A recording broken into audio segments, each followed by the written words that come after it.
Mengambang dalam kehampaan 100 kaki dari tempat tanah berakhir, ada gletser biru besar yang hanya terhubung ke tanah oleh beberapa pilar es. Gletser ini terhubung ke tanah, tetapi juga mengambang di kekosongan di atas tanah. Wang Lin mengerutkan kening. Setelah melihat sekeliling, dia berkata, "Saudara Chihu, adakah yang istimewa tentang lapisan pertama fragmen? Apakah ada titik pengumpulan energi spiritual surgawi di sana?" Chihu kaget. Kerusakan pada fragmen itu sangat luas. Jadi tidak ada energi spiritual surgawi yang tersisa. Dan leluhurku Shizu tidak menyebutkan jika ada sesuatu yang istimewa tentang itu. Hanya saja itu berbahaya di sana. Wang Lin dengan tenang melihat ke kejauhan di belakangnya dan berkata, "Oh gitu." Tatapan Red Butterfly menyapu Wang Lin, tapi dia tidak mengatakan sepatah kata pun. Tubuhnya bergerak, dan dia dengan mudah melewati jarak 100 kaki, mendarat di atas gletser. Chihu mengambil napas dalam-dalam dan mengikuti. Saat dia berada di udara, Wang Lin juga melompat, menyebabkan mereka mendarat tepat di samping satu sama lain.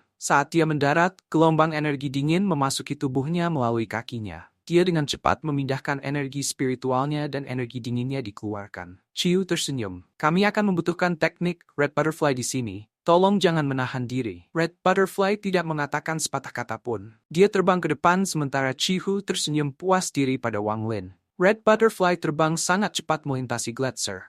Semakin jauh mereka pergi, semakin dingin, dan warna gletser menjadi semakin gelap. Terkadang angin dingin yang menembus tulang mereka datang dari kejauhan. Beberapa saat setelah ketiganya pergi, seorang pria parubaya muncul di mana bumi dan gletser terhubung. Dia mengambil minuman dari labu dan bergumam pada dirinya sendiri. "Tinger, begitu aku mendapatkan jiok langit, kita bisa pergi. Meskipun mereka bertiga dari Suzaku seperti aku, jika mereka berani memperebutkan jiok langit denganku, aku akan membunuh mereka." Saat dia berbicara, dia perlahan bergerak maju. Mereka bertiga dengan cepat terbang di atas gletser. Pada hari ketiga terbang, Wang Lin melihat dinding kabut biru yang tampak seperti melahap langit dan bumi. Dinding ini mendekati mereka. Chihu menjelaskan, "Kabut dingin gletser. Kabut ini mengandung energi dingin yang ekstrem. Red Butterfly, kami mengandalkanmu." Tanpa sepatah kata pun, Red Butterfly membuka tasnya dan patung es terbang keluar. Patung itu dengan cepat berubah menjadi malaikat salju besar. Malaikat salju dengan cepat terbang ke depan menuju kabut. Kabut membelah saat patung malaikat salju menyentuhnya.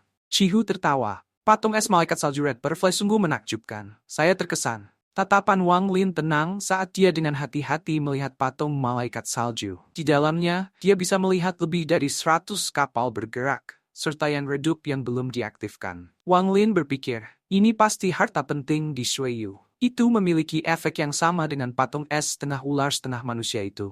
Dengan perlindungan patung es malaikat salju, kecepatan mereka tidak berkurang sama sekali. Kabut biru menjadi lebih tebal dan lebih tebal, sampai serangkaian suara berderak bisa terdengar, dan retakan muncul di pahatan es. Red Butterfly mengerutkan kening. Dia membentuk segel dengan tangannya dan menunjuk ke pahatan es. Segera, pembuluh darah yang tidak aktif mulai bergerak dan bergabung dengan yang aktif. Ketika lebih banyak pembuluh darah mulai bergerak, retakan pada pahatan es secara bertahap menghilang dan mulai melepaskan aura dingin. Sangat jauh di belakang mereka bertiga, pria parubaya itu bergerak maju sambil minum dari labu. Ketika kabut biru tiba di dekatnya, ada kekuatan tak terlihat memaksanya ke samping.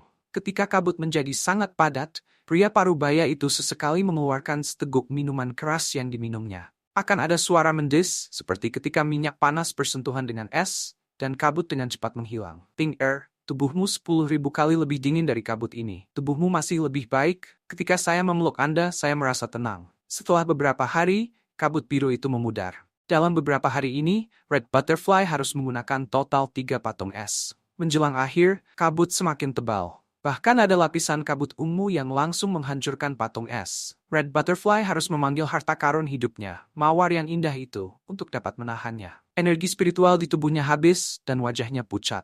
Matanya akan bergeser ke arah Wang Lin dengan tatapan waspada. Wang Lin terkejut. Dia berpikir bahwa jika dia sendirian, tidak akan ada jalan baginya untuk sejauh ini. Apalagi ketika dia melihat kabut ungu itu. Setelah hanya disentuh oleh sisa kabut, dia bisa merasakan setengah dari tubuhnya dingin ke tulang. Bahkan kultivator formasi jiwa tahap akhir biasa akan kesulitan melewati sini.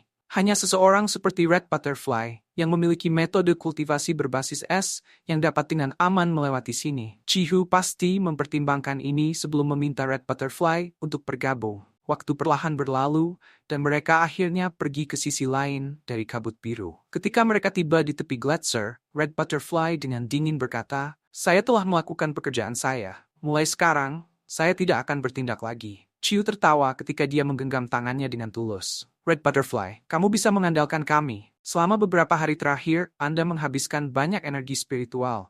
Jadi Anda harus beristirahat. Dengan itu, ia sengaja atau tidak sengaja memandang Wang Lin dan menempatkan dirinya di antara Wang Lin dan Red Butterfly. Wang Lin samar-samar tersenyum. Jika Chihu tidak ada di sini, dia akan mencoba menyerang Red Butterfly. Namun, tindakan Chihu berarti bahwa jika dia bertindak, Chihu akan menghentikannya. Selain itu, Wang Lin tidak percaya bahwa dia akan menjadi lemah seperti itu. Jelas bahwa dia sengaja menunjukkan ini untuk mencoba memancing Wang Lin agar menyerang. Juga, jika energi spiritualnya habis, maka dia pasti akan memiliki pil yang bisa memulihkan semuanya. Dengan pengalaman Wang Lin, bagaimana dia bisa jatuh pada perangkap kekanak-kanakan seperti itu? Chihu membuka tasnya dan lampu hijau terbang keluar. Lampu hijau segera berubah menjadi kompas raksasa yang melayang di kehampaan di depan mereka. Mata indah Red Butterfly menatap kompas ketika dia berkata, dengan suara dingin, harta raksasa iblis klan kompas bintang. Mata Wang Lin menyala saat dia melihat kompas. Ada banyak pola esoterik yang rumit di sana. Dengan hanya melihatnya, Wang Lin merasakan indera ilahi yang tersedot, menyebabkannya cepat menariknya. Dalam ingatan kuno Dewa Tusi, ada deskripsi kompas bintang dan metode pembuatannya, tapi banyak bahan yang sudah punah. Chihu tertawa. Jika ini adalah kompas bintang sungguhan, maka aku bahkan tidak akan bisa mengendalikannya. Yang ini hanya palsu, jadi ada banyak perbedaan dari yang asli. Red Butterfly menatap kompas dan mengangguk dalam diam. Red Butterfly, silakan pergi ke sisi barat kompas. Kompas memiliki penghalang defensif di sana, sehingga Anda dapat beristirahat dan memulihkan diri.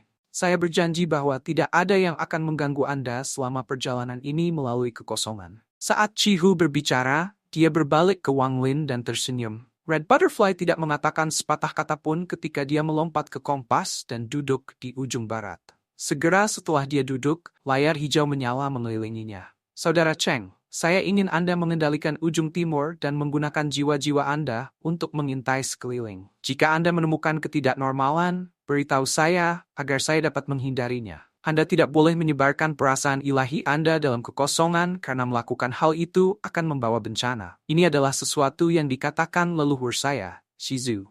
Setelah Chihu selesai berbicara, ia mendarat di tengah kompas dan duduk dalam posisi lotus. Wang Lin merenung sebelum terbang ke posisi timur dan duduk. Wang Lin memandang ujung utara dan selatan sebelum berkata, Saudara Chihu, kompas ini membutuhkan 5 orang untuk beroperasi secara optimal. Itu betul. Jika kita bisa mendapatkan 2 orang lagi, maka tidak akan ada masalah selama perjalanan ini. Tetapi tidak ada harta yang cukup untuk dibagi antara 5 orang. Chiu tertawa sebelum mengambil napas dalam-dalam. Tangannya membentuk segel yang dia tempatkan di kompas. Kemudian dia berteriak, Saudara Cheng, jika kompas ini pecah, kita bertiga tidak akan memiliki kesempatan untuk selamat. Saya harap Saudara Cheng tidak akan menahan diri. Saya harus memusatkan semua perhatian saya pada pengontrolan kompas, jadi saya tidak akan bisa membantu. Itu semua akan tergantung pada Saudara Cheng.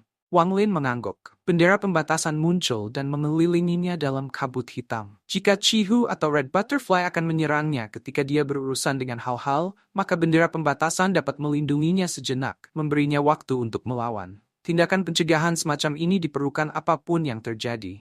Mata Chihu berbinar. Dia tidak merasa tersinggung, itu lebih alami. Lagi pula, jika itu dia akan melakukan hal yang sama. Dia menutup matanya dan mengaktifkan energi spiritualnya. Kompas tiba-tiba menghilang. Mereka sudah bergerak ribuan meter. Ini bukan teleportasi. Mereka bergerak dengan kecepatan yang sangat cepat.